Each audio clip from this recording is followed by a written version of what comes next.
शिवराज सिंह जी के कार्यकाल में उनका किया करा पाप वो किसी और के मत्थे डाल रहे हैं। मैं नहीं बोल रही हूँ, रिकॉर्ड आप उठा के देख लो, रिकॉर्ड बोल रहे हैं। किया करा तो सब इनका ही है। 3-3.5 साल आपकी सरकार रही, 4 साल 4-4.5 साल क्या करते रहे आप लोग? आपके जैसे हम असत्य कथन नहीं करेंगे, आप कर सकते हो, आप जुमलेबाज हो। नरसिंह घोटाले पर कांग्रेस ने बीजेपी सरकार के खिलाफ पूरी ताकत के साथ मोर्चा खोला हुआ। विधानसभा के बजट सत्र में हमने देखा हंगामा जमकर हुआ और बीजेपी सरकार के तत्कालीन चिकित्सा शिक्षा मंत्री विश्वास सारंग की बर्खास्तगी की मांग को लेकर एक बड़ा बवाल विधानसभा के बजट सत्र में कटा। लेकिन इस बीच में एक बड़ा चौंकाने वाला ट्विस्ट भी आया। सत्ता पक्ष के लोगों ने कहा कि जब कांग्रेस सरकार गिर रही थी उस वक्त विजयलक्ष्मी साधो बतौर चिकित्सा शिक्षा मंत्री फाइलों पर दस्तखत कर रही थी। बिल्कुल असत्य कथन है उनके, और उनका किया करा पाप वो किसी और के मत्थे डाल रहे हैं। जो कुछ भी हुआ है सब उनके कार्यकाल में हुआ है, चाहे नियम बनाने की बात हो, चाहे उन्होंने जो भी परमिशनें दी हों। मैं नहीं बोल रही हूँ, रिकॉर्ड आप उठा के देख लो, रिकॉर्ड बोल रहे हैं। जो भी कथन उन्होंने किए किसी भी प्लेटफॉर्म पे किए असत्य कथन है, उसमें कोई दम नहीं है।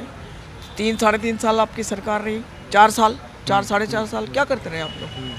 यह सत्य कथन है, सारा कुछ उनका पाप का ठिकरा है। वो जबरन किसी के ऊपर आरोप लगा रहे हैं। क्यों ऐसा आरोप लगाया? वो भी विधानसभा के भीतर तमाम मंत्री चीख कर ये कह रहे थे कि विजयलक्ष्मी साधो उस समय चिकित्सा शिक्षा मंत्री थी। आप लोगों ने जाते जाते ये किया? नहीं, बिल्कुल नहीं। मैं तो रिकॉर्ड बोल रहे हैं ना भाई, आप रिकॉर्ड देखो ना जी। आपके जैसे हम असत्य कथन नहीं करेंगे, आप कर सकते हो, आप जुमलेबाज हो। इसी के आधार पे आप बैठे हो झूठ बोल बोल के। आप तो रिकॉर्ड बोल रहे हैं, रिकॉर्ड बोल रहे हैं। आप रिकॉर्ड देखो कि किसके कार्यकाल में हुआ और क्या हुआ, आपके रिकॉर्ड बोल रहे हैं। क्यों बचाने की कोशिशें हो रही हैं अगर आप लोग के दावों में दम है? अब ये तो वो जाने, सरकार उनकी है, वो जाने, उनको चीज़ें सब सही लाना चाहिए पटल पर। नर्सिंग काउंसिल ऑफ इंडिया की भी जानकारी में तो मैडम कुछ ना कुछ तो ये सब रहा होगा। देश में मोदी जी की सरकार है, बावजूद कोई एक्शन अगर कांग्रेस की तरफ से भी गलतियां हुई तो एक्शन हुआ होता? 100% एक्शन हुआ होता।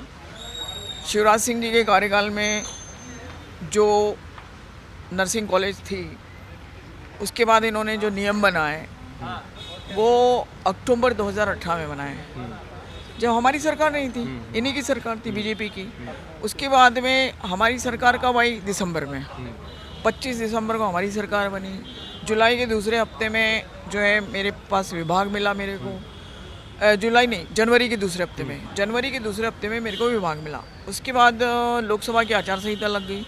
हमें एक शिक्षा सत्र में भी मुश्किल से 8-9 महीने का कार्यकाल मिला। उस वक्त तो हमने जो इन्हें नियम बनाए थे, ऑनलाइन जो किए थे, हमने कम से कम 125 से 150 की मान्यता रद्द की। वो भी रिकॉर्ड बोल रहे हैं। क्यों मान्यता रद्द की? जो कि फर्जी चल रहे थे इनके कार्यकाल के, 2018 के समय। हाँ, जो पहले के थे हमारी सरकार बनने के पहले, उसको जो इन्होंने नियम बनाया ऑनलाइन जो किया, उसमें हमने कम से कम 125 से 150 की मान्यता रद्द की। उसके बाद हम लोग कार्रवाई कर ही रहे थे, धीरे धीरे देख रहे थे।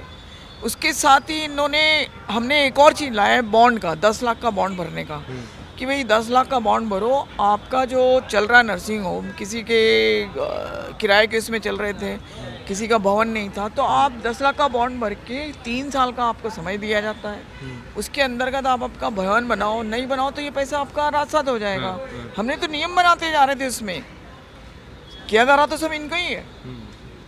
जाहिर है नर्सिंग घोटाले पर बवाल अभी खत्म नहीं हुआ है। विजयलक्ष्मी साधो 2018 में कमलनाथ सरकार में चिकित्सा शिक्षा मंत्री थी और ये दावा कर रही हैं कि घोटाला 2018 के पहले से चल रहा था। हालांकि इस 1.5 साल के कार्यकाल के दौरान इन्होंने सख्ती की, विभाग ने कुछ ऐसे नियम बनाए जिसकी वजह से 125 नर्सिंग कॉलेजों की मान्यता रद्द की गई। लेकिन जैसे ही बीजेपी की सरकार फिर लौटी, उसके बाद धड़ल्ले से घोटाला फिर शुरू हो गया।